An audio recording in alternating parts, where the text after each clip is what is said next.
What's good, ladies and gentlemen? Welcome back to the channel. I'm LotusAsakura, the one who never knows best, and in today's video I want to talk to you guys some more about Tekken. And today I think I'm probably going to title this something like everything wrong with Tekken 8, or these things need to be fixed in Tekken 8, or something along those lines, because as great as the game is, as much fun as I'm having, as much fun as I'm sure a lot of you guys are having, it's not perfect, right? And no game's ever going to be perfect. And I've gone on record to say that I have a theory that we are basically playing the arcade version of Tekken 8, so basically Tekken 8.0, and not exactly the finished product. And you can feel however you want to feel about that, but the point is that Tekken 8 is the first time a Tekken game has been released globally simultaneously without having an original run in the arcade before it gets shipped out to consoles all over the world. Even Tekken 7 came out in 2015, 2 years before it came out, overseas on consoles in 2017. So with that, there's a lot of like bugs, glitches, and obviously balance things that aren't quite in line with how they probably see the final version of this game being ideally. And there's some things that like I've been experiencing, you've been experiencing, that make the game not as great as it can be. So let's go ahead and talk about some of those today. Number one on the list, King's Heat Smash. Okay, no. All jokes aside though, one issue that I really have with this game is the ranked system. And there's a lot of different angles I can attack this with. But for me personally, the rank system in Tekken 8 is interesting to say the least. And I'm not the biggest fan of the system, but I could live with it, right? But one of the biggest issues I do have is the fact that the way the system works is that it rewards you the most for fighting players who are one rank above or below you or the same rank as you. That's cool, I guess, sure, but then how come when I'm queuing up for ranked, I can only go down to +/-2? Now, I think the obvious answer for that is the fact that it's to widen the player pool so that you get matched up against more players. But what if I don't care about that? I don't know about you guys, but I live in an area where I'm fortunate enough to have plenty of players around, right? I don't have to worry about my ability to find games. So for me, it would be more worthwhile for me to spend an extra couple of minutes sitting in training mode, practicing my stuff until I find somebody who's closer to my level, as opposed to getting matched up to somebody 2 or 3 ranks lower than me or 2 or 3 ranks higher than me. And if I win, I get 200 points. And if I lose 250, 350, whatever. And then I win my next match and it's like, or I lose my next match and it's -500 because, you know what I'm saying? Like it's just annoying. And it feels like a huge waste of time to fight players who are like 2 ranks lower than me. And like sometimes, you fight players who are like 2 ranks higher than you, which at my level, which is like the intermediate, like blue rank level, like I'm Raijin rank right now. It's like at Raijin rank, I will often get matched up against somebody who is 2 ranks higher, right? But there will be somebody who's like a God of Destruction or Tekken King or whatever on a secondary character, which like that's just is what it is. Like I just gotta hold that. I gotta get better and be able to fight players even at that level.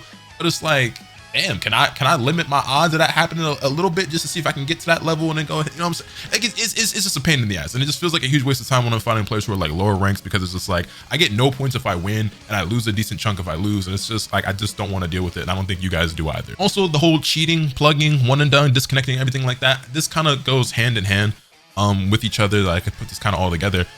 They have actually been going around looking like it and banning players. I believe LTG, Low to Your God, actually got a permaban from playing the game online. So saw that making its waves around on Twitter. So it looks like they are in fact doing something. There still are people who are straight up cheating by using mods and like hacks and everything like that. And then there are just other people who just like rage quit a lot or disconnect a lot so they don't lose their points or their win streaks or whatever.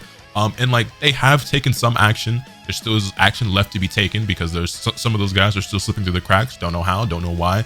It is what it is. They've had some roundabout ways of talking about what's going on with that and the legalities behind everything. I'm not going to pretend to be an expert on all that stuff. I see that action has been taken. Further action needs to continue to be taken, and I'll just wait and see what's happening, because I don't really feel too strongly about what they've done so far. I'm just going to keep being observant of how they're continuing to move forward when it comes to punishing those players and creating a better experience for all of us. That aside though, what I am more concerned about is the fact that we get disconnected unintentionally from these games, because one problem that a lot of us have been facing in Tekken, especially in rank, is people who one and done. And honestly, as much as I hate one and dunning, is like we've all done it at some point for one reason or another, whether it's like, oh, something came up, I have to step away, or my controller died, or the game crashed, or whatever the case is, like I got a phone call, my pizza's here, whatever, right? That at some point you've probably one and done somebody, even if you didn't necessarily want to. And at the end of the day, it's really not that big of a deal. I'm somebody who believes in running the set, but if you don't run the set, it's like I might crack a joke, talk a little ish, but it's not really that big of a deal. It really don't matter that much. However, what I can't stand, what does really annoy me, and I'm sure you've all experienced it as well, is I'll be in ranked and I'll play a match, and it doesn't really matter win or lose. Sometimes after the match is done, when I'm on the rematch screen, I get a connection error or a network error, or the connection times out, whatever the case may be. I also play on console. I don't know how common that is on PC. You guys who actually play the game on PC could probably elaborate and tell me if you experienced this issue or not. So let me know in the comments down below. But I've had that happen to me, not often, but enough to where it's an issue. And I know if it's happening to me, it's happening to other people as well. And that's probably something that's inflating the one and done numbers, because I know that I've gotten disconnected like that. And I don't know if that stems from like the game just malfunctioning, or if it is people who are just like closing application on that screen. But it's something that I've experienced a lot. And if that isn't something that's caused by the other player on the other end, and that's just something within the game, that is inflating those one and done numbers and making people look worse than they really are. And then also just like, again, wasting my time just creating a less smooth and less enjoyable experience online and ranked. And it's something that I hope they address. I haven't really seen anyone else talk about this too much, but like I said, it's happened to me a handful of times. So again, you guys let me know if you've been experiencing that as well. Next, King's Heat Smash. Going back to ranked, I feel like there's obviously issues, or not issues, solutions. There's tons of ideas out there that could be used and implemented into the game that creates a better experience for us and a better environment. And one of the things I saw floating around is that when somebody disconnects, when they rage quit, the player who is still connected, like I think the game should be able to tell that, right? Like if the player on the other end disconnects, I should be rewarded with the win and the points that I would have gotten for winning that match, instead of getting kicked back out to the main menu or to training mode or whatever. Like there are other games that exist out there, by the way, that are able to detect when somebody's game crashes or like when they get disconnected, and it rewards the other player. Or there, and even when it comes to like people like rage quitting and everything like that, when I think about it, I still don't really understand the whole legality thing. Cause I'm pretty sure in like Riot games and stuff, it's like if you rage quit too much, you disconnect and everything like that, like you get timed out from being able to play online. And I'm pretty sure you can even get banned. Can't you get banned from rage quitting in Riot games and shit? Yeah, I don't play Riot games, but my girl does, and I've seen people get in streams and stuff like they're on a timeout queue or whatever. I don't know why we can't do the same thing in Tekken. I truly don't. I think, can't you even, like when you get disconnected, if you reconnect fast enough, you can get back into the game? Obviously, that's not really going to be something that's probably applicable or like realistic for a fighting game, but it's just interesting that other games can do things like this, but Tekken can't seem to figure it out, and fighting games in general can't seem to figure it out. But it's possible. I know it is, because other games are doing. Another issue I've been seeing is people's save data getting corrupted. Shout out to the homie Kwis, who unfortunately was a victim of this. It's happened to a few people, and I think this is more of a PC issue than a console issue. Again, you guys in the comments, let me know if any of you on PlayStation or Xbox have experienced this, but I think this is a PC thing more so than any other. But people's save data is getting corrupted, and when your save data gets corrupted, your rank will actually stay the same. Like you'll maintain your rank, because I believe ranked data for players is actually stored like not locally, but like online or in the Tekken servers or whatever. Again, I'm not an expert, but like I know that they saved that data, they stored that data. It didn't work that way in Tekken 7. In Tekken 7 it was stored locally, like you could reset your rank and things like that, but now it's not really the same. But all the other stuff, so like your character customizations, your avatars, like your fight money, like all the extra stuff, all the unlockables, all the things you earn in game, that stuff is stored locally. And Kwis is actually a player, and again, y'all know who Kwis is.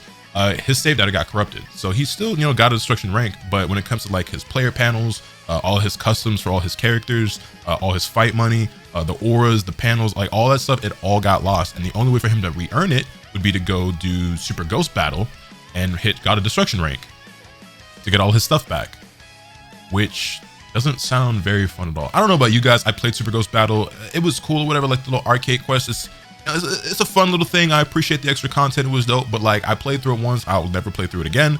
And the grind, the slog to just fight the CPU all the way up to God of Destruction rank, I haven't done it. I have like, I forget the character I was using for. I think I was playing Victor at the time. I got him up to like Flame Ruler, and I was trying to unlock everything, and I was like, all right, this is getting dull. So I'll probably go back to it at some point to eventually max it out and get all the collectibles and stuff. But yeah, it was a pain. And the biggest reason why I was doing it at the time was only really to get a costume for Azucena, because there was a custom that I wanted to make, and I needed to unlock that costume Super Ghost Battle. But yeah, I do eventually want to get everything for every character in the game, just because I'm that type of player. But it's not really fun to grind for that, and so to lose everything and have to do that all over, yeah, gotta do something about that. That needs to be fixed. That needs to be addressed. And they've been doing these little patches, these little balance adjustments here and there, these little updates and things like that. Obviously, the Tekken shop is here. That seems to be working perfectly fine, funnily enough. But yeah, it's just actually, speaking of the Tekken shop, like I kind of figured they was gonna do it, but they think they slick. With these premium currencies, this is always the game plan. Costumes are only 400 coins, but you can only buy as a minimum of 500 coins at a time. So it's like, okay, well, you just eventually you'll just have enough left over built up to buy another costume, not for free necessarily, but you could look at it that way to justify it to yourself and make you feel better. Or they also have these other little things that are like 50 coins a piece. So you cop 2 of those and that's your 500 coins spent. But it's like, I had a feeling they was going to do that, but it's no surprise to me that is simply the business model that like every company with a premium currency in their game uses. So I'm just not really shocked. But yeah, they got to do something about the save data getting corrupted, because that's just a huge pain in the ass. Also, speaking of updates, since the last update, I have personally been experiencing way more issues with the lobby system, and the lobby system in general needs a lot of work. We need to have, first and foremost, okay, where do I start? Because there's a lot to talk about with this. First of all, I should be able to set it to where anybody in my custom lobby can invite other players, because it is such a huge pain in the ass to get someone in the lobby if you're not friends. That being said, in order to add a friend in Tekken 8, there needs to be a search system. I should not have to go to the Tekken Fight Lounge, meet up in Africa Lobby 1 so it's empty so that we can easily find each other, send the friend request, get the friend request, back out, then make my lobby, then invite all my friends, okay? That's annoying. I need to be able to go to a feature in the community where it says add friend, I type in their Tekken ID or their Tekken username, I find them in the list, I click send friend request. Why is that not a thing? I don't understand. It makes no sense to me. That needs to come in some sort of update. And there should be a search feature from the lobby as well, where I can just add a player to the lobby. I can just send them an invite without even having to add them as a friend at all.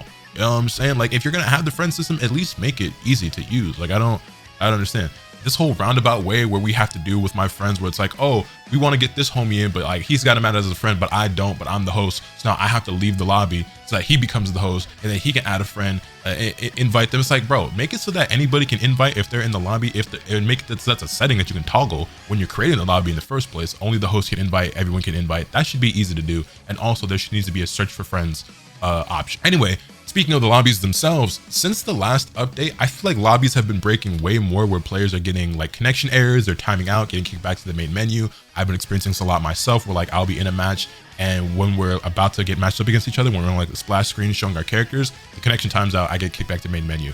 Now somebody else is the host, whatever, okay? And then also, just there's still this bug where sometimes you just can't spectate. Like I remember just last night I was playing with a bunch of friends, me, my homie Omega, Alvin, June, we had the boy Fats in there, Tevin, and we were trying to play, and Omega and I were spectating. The next match was supposed to be Balvin, whoever, and we got disconnected, and so their match was playing and we were just stuck in the lobby just watching the lobby, just seeing all of us just sitting there for some reason while they were in a match. Don't know what causes that. Don't know why it's a thing. Hopefully that gets fixed. That needs to be addressed.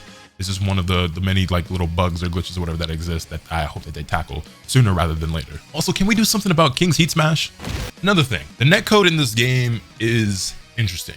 When it's good, it feels really good, but when it's bad, it feels really bad. Now I will say, I do think that this is heads and shoulders above Tekken 7. I think it's even improved from the beta itself, because in the beta, I experienced a lot of connections that were less than stellar. And in fact, I didn't think the netcode was very good at all. I think I even made a video talking about it. I don't know what improvements they made. I don't know what changed from the beta to the full release. All I know is that my experience has been better, but it's still far from perfect.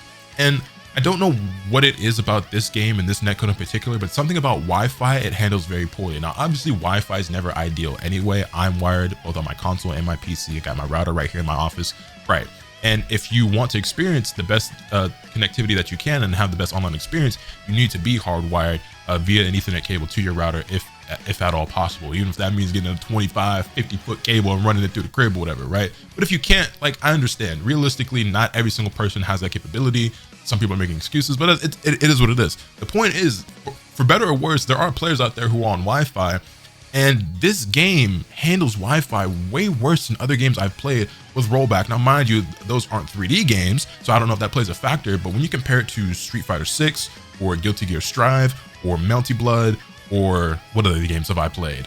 Even like Mortal Kombat 1, right? The rollback, which maybe Mortal Kombat 1's not the best example, because the netcode in Mortal Kombat 1 is actually kind of ass, I'm not gonna lie. Grand Blue Fantasy vs. Rising is a great example, right? That game's great. All of those games, when I fight Wi-Fi players, it doesn't feel as bad as when it does in Tekken 8. And it's not every single Wi-Fi player. There are some that feel perfectly fine, but there are some that are like really, really bad. And again, I know it's Wi-Fi in general, but I'm just saying, like, my general experience is that more often than not, the Wi-Fi connections that I experience in Tekken 8 are worse and sometimes just unplayable to the point where it's like when I'm in ranked, like when I'm in quick match, it's like whatever, I'll give it a shot. But when I'm in ranked, I'm like really reluctant to accept a Wi-Fi player. And I'm glad that there's the indicator there for that reason, so that I can, you know, cater my not my feed, but the queue of players to some extent and decide for myself whether or not I want to deal with that. But it's kind of rough, man. It's kind of rough. Again, I don't know if it's something about this game being 3D or what, but that's something else that they need to go ahead and sort out and figure out, because I don't really understand it. Oh, and please do something about King's Heat Smash. Anyway, I think for me, those are some of the biggest issues, the biggest offenders, like some of the most blatant and like common issues that I've been experiencing. But you guys, feel free to let me know what you guys have been experiencing in the comments. I said that twice. I was kind of redundant. Girlfriend's in the other room coughing. You good? Spicy noodles kicking her ass. Anyway, those are the issues that I've been experiencing the most. But you guys let me know what you have been encountering in this game as far as connectivity or any bugs, glitches, whatever the case is. Honestly, I probably could have scrolled through the hashtag, the Tekken 8 report, to see what other things, but that's mostly filled with people who are like trying to, you know, provide evidence for like rage quitters and pluggers and stuff like that and cheaters. But yeah, if there's enough stuff that I haven't covered in this video from you guys in the comments, I'll make a follow-up video where we talk about all those things and get those acknowledged and just more in the public eye or whatever. And but yeah, like I said, those are some of the ones that I've encountered the most and some of the most like blatant issues that I think need to be addressed as quickly as possible. But you guys let me know in the comments. Hit this video with a like if you enjoyed, subscribe if you haven't already so you can stay tuned for all the awesome content I'm bringing you. And with all that being said, it's pretty much off today. And remember, this can happen until you swing the bat. Later.